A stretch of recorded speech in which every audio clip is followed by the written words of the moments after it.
Why are energy drinks considered a trans thing? Let's dive deep and find out why. To be honest, it's come from the femboy community and just made its way over to the trans community somehow. Bear in mind that trans people and femboys are separate, but many are friends and intermingle and relate to their experiences. So as a result, sometimes memes overlap a little bit. The correlation between femboys and energy drinks seems to come from one post. One post that I'll do my best to explain in a family-friendly manner, as we like to do on the channel. Our image in question has an Asfollow cosplayer holding a Monster Energy drink in place of their, assets. People found this amusing because Monster implies high asset value, we'll call it. This post went so viral that suddenly Asfollow was trending on Twitter. So much so that Asfollow's voice actor innocently tweeted, "Both Astolfo and Free Houses are trending, and despite an okay week, I'm reminded that I'm blessed to have had an opportunity to be a voice actor for both." Why is everyone saying oh no? Guys? Oh no. So, anyway, thank you for watching Fate of Paprika on Netflix.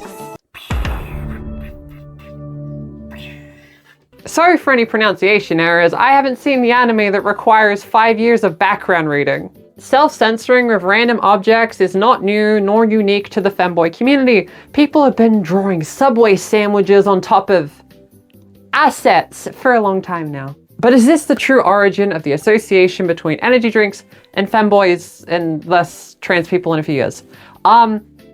Yeah, actually. I can't find any posts on Reddit or Tumblr from before this post that references the correlation. So this is a rare instance where we know exactly where this started.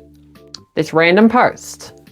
Now, sure, someone might have done this beforehand and got a little bit of clicks, but this never became like a community culture note until this post of someone holding a Monster Energy drink in place of their assets. The subreddit Feminine Boys has existed since 2012. Despite that, there's no post referencing energy drinks of any kind until 2021. Here we are again. But it can't be that simple. Let's go deeper.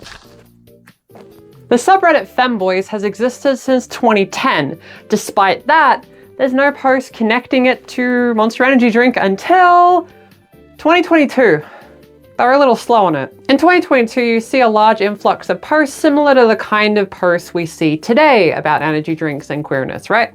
So in 2022, it was already in full swing, and we have an origin in 2021. Let's check r/trans.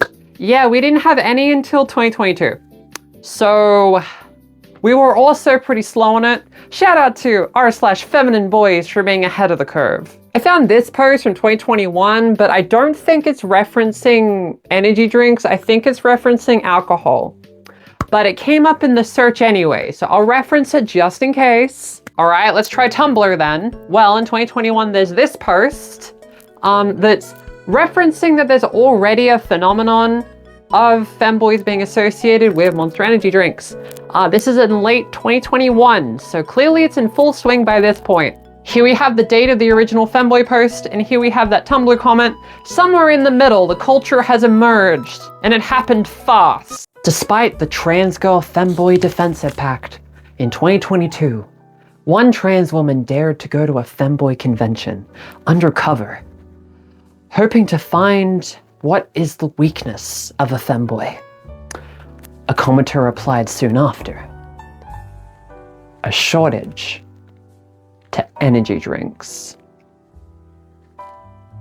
Could this be the first point of contact of the knowledge of the energy drink for the trans community? We may never know.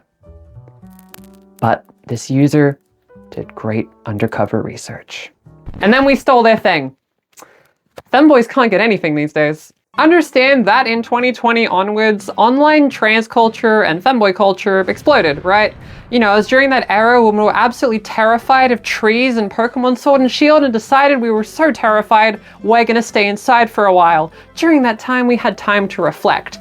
In that time, a lot of trans people and femboys figured out their identity, right? So chances are there's gonna be a new wave of culture within those communities, if that makes sense. So there's gonna be new in-jokes, that kind of thing. It's why trans culture before 2020 is kind of unrecognizable to trans culture after 2020.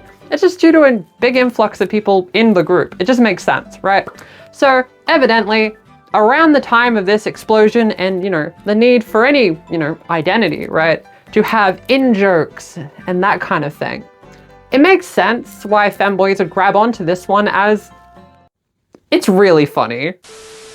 While in a completely different context, trans girls and femboys can relate to wanting to be more feminine in a society that doesn't want them to, right? Very different reasoning, very different things, but you can understand why many would be friends, intermingle, and that kind of thing.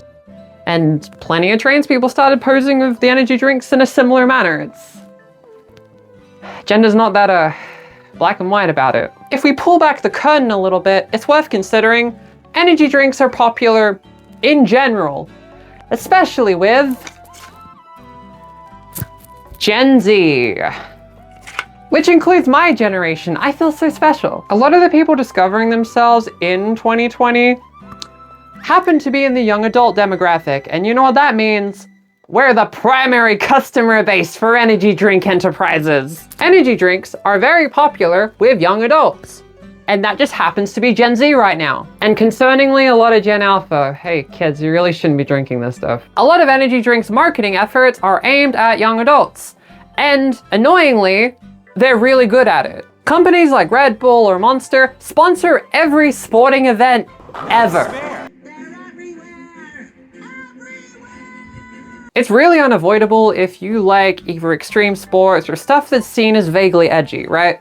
I went to a breakdancing competition this year. It was the biggest breakdancing competition anywhere near me, and it was sponsored by an energy drink company.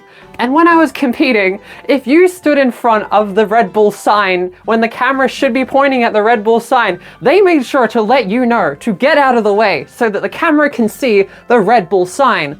While you're waiting for your dance to start, you got handed Red Bulls. I had to keep saying, no, I don't really want a Red Bull. No, thank you, because I don't drink energy drinks, lovely audience. I had to say no so many times. Also, I'm convinced there's a conspiracy because there were like no bins at this event. I think they want you to hold the can perpetually because there's no bins. How about you just hold another Monster? Why not? Energy drinks want to appear as cool, edgy, a little like against the system, because especially for Gen Z right now, we kind of relate to that, and we find that appealing.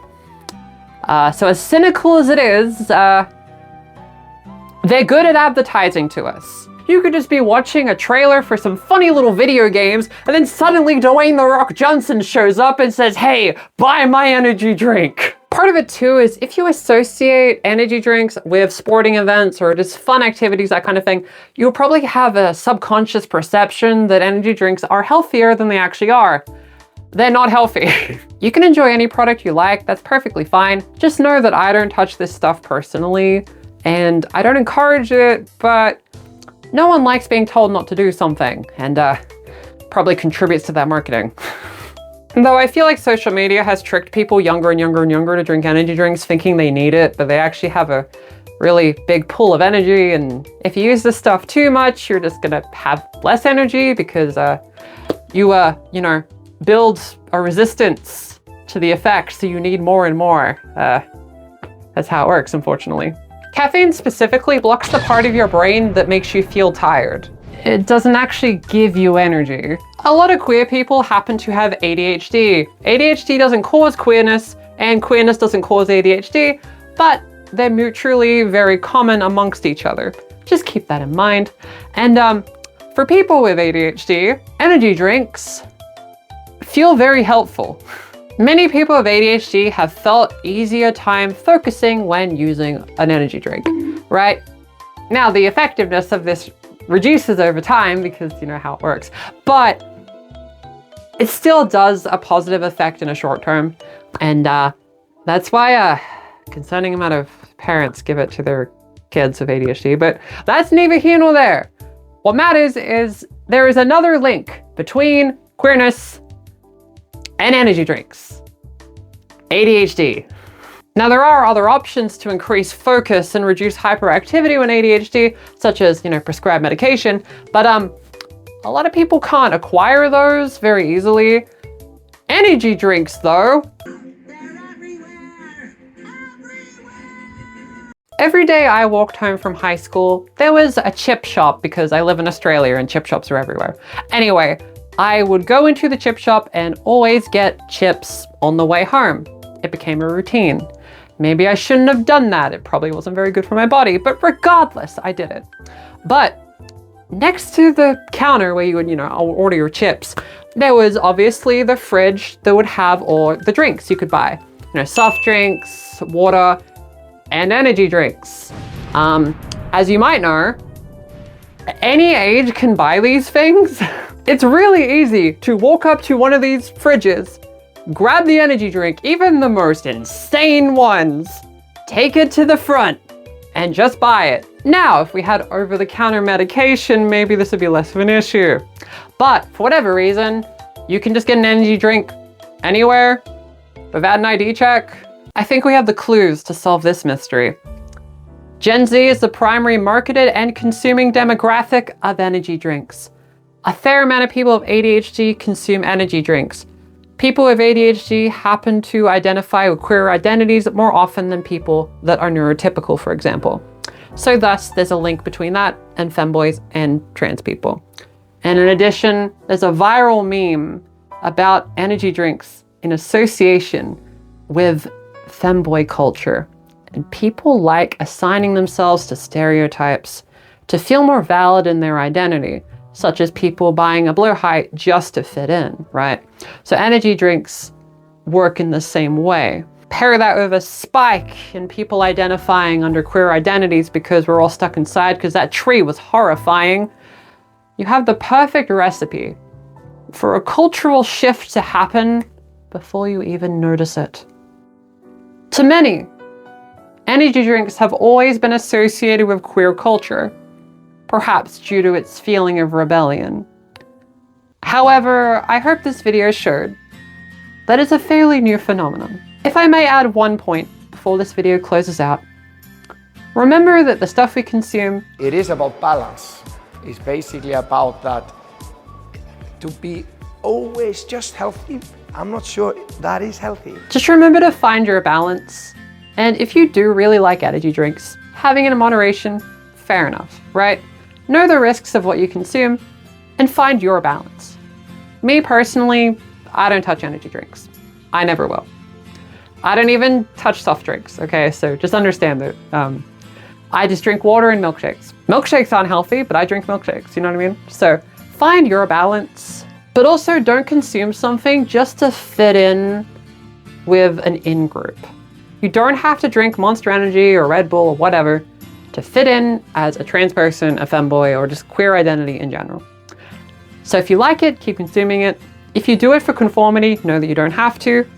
And I hope you enjoyed this deep dive of the origin, as it was surprisingly very interesting. If you want to see more videos from me, be sure to hit the funny subscribe button, the like button, comment something really friendly. Our secret word will be hydration. Fit hydration somewhere. I found this video really fun to make, so I hope you enjoyed watching it. And you can look forward to weekly trans-related content every week, or sometimes we branch out. But either way, stay hydrated and know that you are valid. I'll see you next week. You can't escape it.